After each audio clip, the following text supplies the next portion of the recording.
میرے عزیزوں، ایک بات مجھے یاد آتی ہے، ایک نوجوان کا کردار بڑا عجیب تھا۔ میلاد کا دن تھا 12 ربیع الاول، شاید میں نے یہاں دہرایا ہو یہ بات۔ میں ٹرین سے اتر رہا تھا، ایک نوجوان مجھ سے کہنے لگا، حضرت میں چاہتا ہوں کہ آج حضور کی بارگاہ میں کوئی اچھا تحفہ پیش کروں۔ سب جھنڈے، کمکمے، مٹھائیاں سب لگا کر کے تو تحفے پیش کرتے۔ اس نے کہا میں کچھ ایسا کرنا چاہتا ہوں حضور پاک صلی اللہ تعالیٰ علیہ وسلم کو خوشی ہو۔ میں اتر رہا تھا، اچانک ذہن میں بات آئی، کہا اللہ کے نبی کے اخلاق یہ تھے کہ وہ بوڑھوں کی مدد کرتے، ان کا بوجھ اٹھاتے تھے۔ مکہ میں حضور مشہور تھے اس بات پر۔ ہم اتر رہے ہیں، دیکھو ٹرین سے کوئی بوڑھا اتر رہا، اس کا سامان اٹھا کر پہنچا دو، سنت ہے یہ بھی۔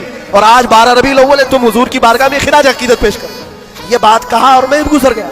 وہ جوان ایک بوڑھی عورت 2 بڑے بڑے شاپر لے کر آ رہی تھی، اس کے پاس گیا اور کہا کہ اماں جی مجھے دو، میں اٹھاتا ہوں۔ وہ پہلے تو گھبرائی، کہا کہ تو کیوں اٹھائے گا، تو کلی ہے کیا ہے، میرا سامان کیوں؟ نہیں دوں گی، نہیں دے رہی تھی۔ اور کیوں دے اجنبی کو؟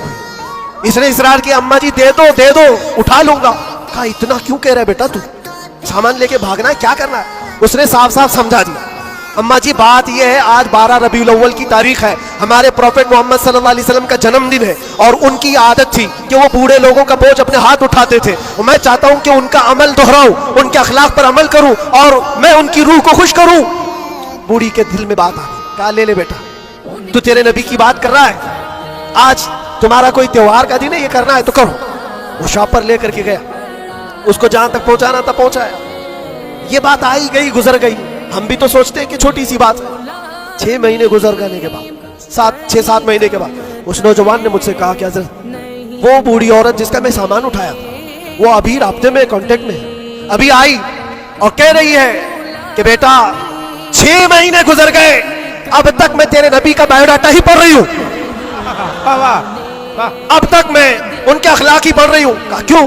کہا تیرے اس عمل نے مجھے اتنا متاثر کیا کہ اس زمانے کا کوئی جوان، ارے میرے بیٹے میرے پوتے نہیں آئے مجھے لینے، کسی اور کا بیٹا میرا سامان اٹھا رہا ہے، اس کے اندر اتنا اثر کہاں سے آیا؟ اور جب تو نے بتایا یہ تیرے نبی کے عمل ہے، میں نے سوچا کہ اس نبی کو کیوں نہ پڑھوں۔